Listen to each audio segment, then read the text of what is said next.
Hello everyone, welcome to beat the street. तो आज हम बात करने वाले हैं आईडीबीआई बैंक के बारे में। इस वीडियो में हम आईडीबीआई बैंक से रिलेटेड एक बहुत ही इंपॉर्टेंट खबर जानेंगे जिसका नाम है आरबीआई ने इसको पीसीए से बाहर निकाल दिया है। ठीक है, इस खबर के बारे में जानेंगे। पहली खबर ये हो गई। दूसरी खबर जो हम जानेंगे एलआईसी और गवर्नमेंट का जो स्टेक सेल की खबर है उसके बारे में जानेंगे। तीसरी चीज़ हमारी यहाँ पे बैंक की जो ओवरऑल फिनेंशियल परफॉर्मेंस और फंडामेंटल एनालिसिस करेंगे और हम जानेंगे इसके अंदर आपको क्या करना चाहिए। चौथी चीज़ में जो हम बताएंगे बाय करे या सेल करे या फिर होल्ड करे। साथ ही में हम आपको हमारे टारगेट प्राइस भी बताएंगे। तो ये सारी चीज़ें हम इस वीडियो के अंदर डिस्कस करेंगे। ये वीडियो थोड़ा लंबा हो सकता है, इसके लिए मैं आपसे माफ़ी चाहूँगा, लेकिन इसके बाद आपको आईडीबीआई बैंक से रिलेटेड सभी जानकारी एक साथ एक जगह मिल जाएगी। इतना डिटेल्ड एनालिसिस अगर आप देखना चाहते हैं, स्टॉक टिप्स और स्टॉक एनालिसिस वगैरह सभी एक साथ एक जगह, तो हमारे चैनल को ज़रूर सब्सक्राइब करें। चलिए, तो अभी हम बढ़ते हैं खबर की ओर। खबर ये है प्रॉम्प्ट करेक्टिव एक्शन।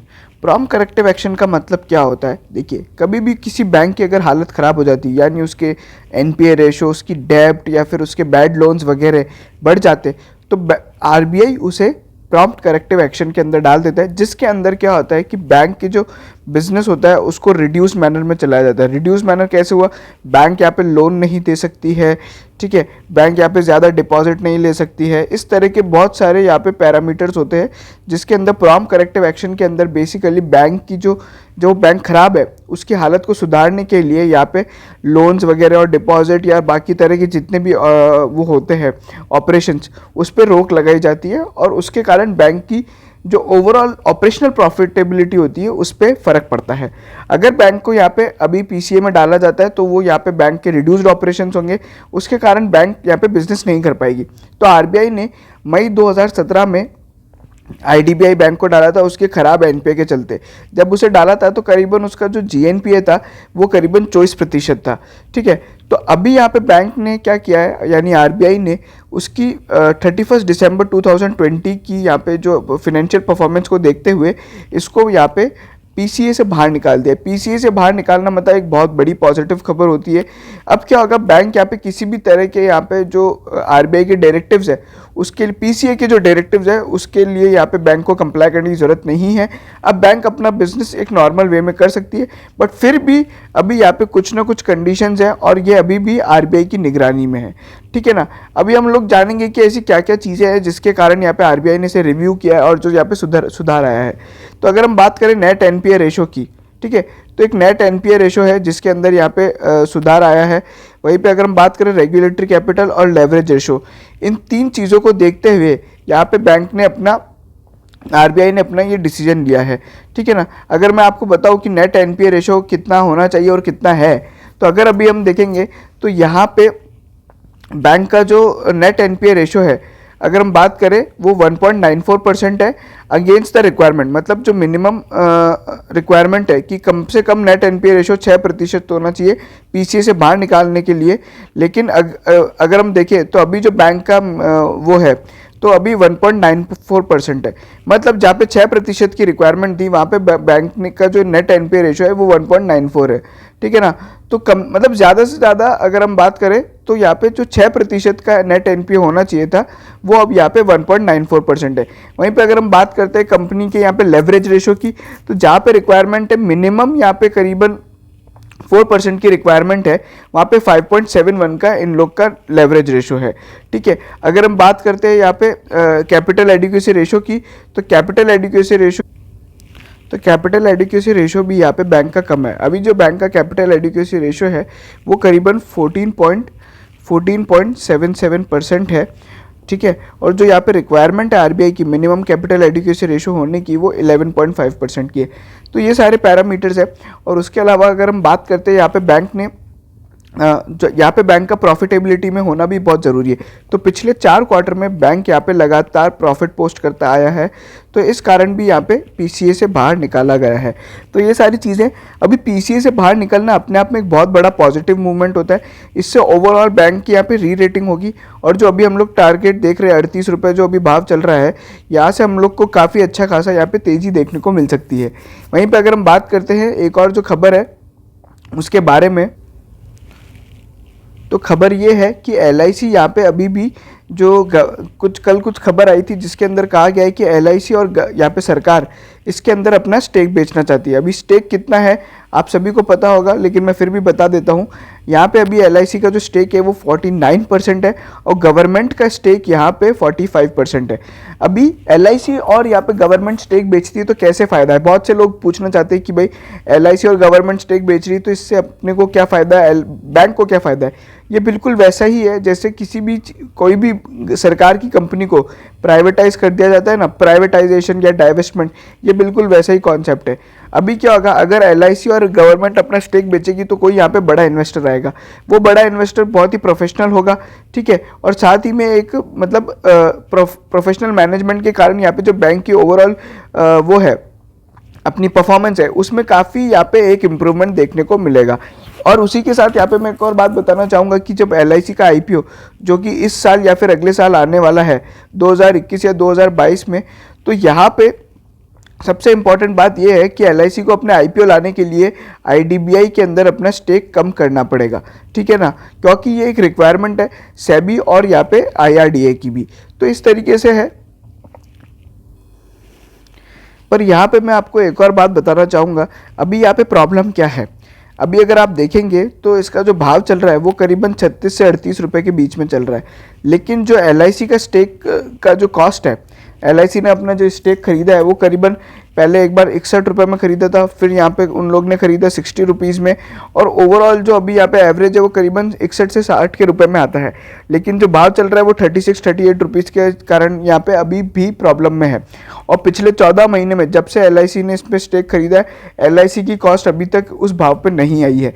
तो ये एक प्रॉब्लम हो सकती है, क्योंकि 36 रुपये अगर भाव चल रहा है और 60 रुपये में खरीदा है तो LIC भी इतना लॉस IPO से पहले बुक नहीं करना चाहेगा।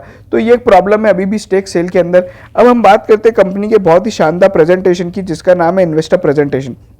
इसके अंदर हम लोग कंपनी से रिलेटेड बहुत सारी जानकारी जानेंगे, पूरा ओवरऑल जो हम लोग को कंपनी के बारे में क्या क्या होना चाहिए। तो मैं आपको बता दूं, देखिए आप देखेंगे RWA जो कि होता है 1,59,000 करोड़ रुपीज़ है। पैट यहाँ पे 378 करोड़ है। ऑपरेटिंग प्रॉफिट अगर हम देखें 1639 करोड़ है। नेट इंटरेस्ट इनकम 1810 करोड़ रुपए है। वहीं पे अगर हम देखें नेट इंटरेस्ट मार्जिन 2.87 है। ROA 0.51%, ROE 11%, कासा रेशो जो है 49% है। नेट NPA 1.94% है। प्रोविजन कवरेज रेशो बैंक का 97% है। ओवरऑल जितने भी ये सब रेशो है ना, मैं आपको बताऊं, आपको मैं ज़्यादा रेशो के बारे में अगर समझाऊंगा तो आपका भी काफ़ी टाइम वेस्ट होगा, लेकिन ये जितने भी रेशो हैं सभी पॉजिटिव साइड पे, एक एक रेशो में काफ़ी बढ़ोतरी हुई है। कंपनी ने अभी कुछ टाइम पहले अपना यहाँ पे कैपिटल रेज की बात करें तो कैपिटल रेज ऑलरेडी ये करती रहती है जब इनको यहाँ पे ज़रूरत रहती है। उसी के अलावा कंपनी ने अपना स्टेक बेचा है एजिस इंश्योरेंस के अंदर, जिसके कारण 507 करोड़ रुपए मिले हैं। अभी भी बैंक के पास यहाँ पे करीबन 25% यहाँ पे स्टेक है एजिस इंश्योरेंस के अंदर। और यहाँ पे एजिस इंश्योरेंस को स्टेक बेचा था IDBI फेडरल के अंदर, ठीक है। तो ये सारी चीज़ें, वहीं पे अगर हम बात करते हैं और उसके अलावा की मैट्रिक्स की, तो आप यहाँ पे सब देख सकते हैं। कॉस्ट टू इनकम रेशियो 48% है। वहीं पे अगर हम बात करते हैं यहाँ पे कॉस्ट ऑफ डिपॉजिट की, तो वो 4.18% रही है, जो कि 84 यानी 0.84 से रिड्यूस हुई है। कॉस्ट ऑफ फंड्स यहाँ पे 4.39% है। ओवरऑल यहाँ पे जो बैंक की परफॉर्मेंस है वो काफ़ी अच्छी है। टायर 1 कैपिटल यहाँ पे अगर हम देखें 12.22 है। टोटल CRAR यहाँ पे 14.77 है, ठीक है। वहीं पे अगर हम देखें ये परफॉर्मा बैंक का जो पूरा प्रॉफिट एंड लॉस स्टेटमेंट है तो आप देख सकते हैं। वहीं पे अगर हम बात करते हैं यहाँ पे जो ओवरऑल प्रॉफिट आफ्टर टैक्स की है, तो यहाँ पे दिसंबर क्वार्टर में अगर आप देखेंगे 378 करोड़ का कंपनी को प्रॉफिट हुआ है, जहाँ पिछले साल 5,763 करोड़ का नुकसान हुआ था। वहीं पे अगर हम पिछले क्वार्टर से कंपेयर करते हैं तो 324 करोड़ का यहाँ पे बैंक को करीबन प्रॉफिट हुआ था। तो ओवरऑल जैसे मैंने बताया कि 4 क्वार्टर से बैंक ऑलरेडी प्रॉफिट में है, तो ये इसी सब चीज़ों के नतीजे हैं। वहीं पे अगर हम बात करते हैं यहाँ पे प्रोविजंस वगैरह की, तो ये कंपनी ने अपना प्रोविजन वगैरह बताया, मैं ऑलरेडी प्रोविजन के बारे में डिस्कस कर चुका हूँ। यील्ड ऑन एडवांसेस, मतलब जितना अपन लोग ने लोन दे रखा है उससे कितने रुपए हम लोग कमा रहे हैं, तो वो अभी करीबन 9.53% कमा रहा है। वहीं पे अगर हम बात करें कॉस्ट टू इनकम रेशो की, तो वो करीबन 51% है। वहीं पे नेट इंटरेस्ट मार्जिन 2.8% के करीब है।